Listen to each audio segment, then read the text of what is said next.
In this video, I'm going to show you how to fix Windows Taskbar not showing proven solutions. So for us to get this done, the first thing that we're going to do is just head over to our desktop. So from here in desktop, we're just going to go ahead and hit the control or the Windows key on your keyboard, and you should be able to see something like this.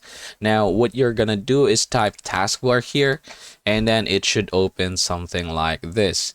Now, if you are going to head over here, it says automatically hide the taskbar in desktop mode. We're just going to go ahead and uncheck this one. So as you can see, the taskbar has appeared now. But if, say for example, that is not the problem that you are experiencing, this is already being shown there. It's not hidden, but it's still not appearing just like what I'm seeing here. What you can do is just hit the Windows icon again, and then we're going to open the Task Manager.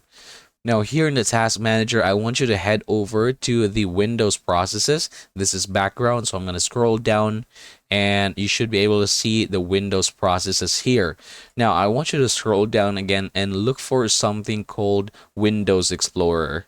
So there you go, that is Windows Explorer. I want you to right click that one and then tap the restart button in there. And as you can see, it's just going to restart the Windows for you and it should appear right away.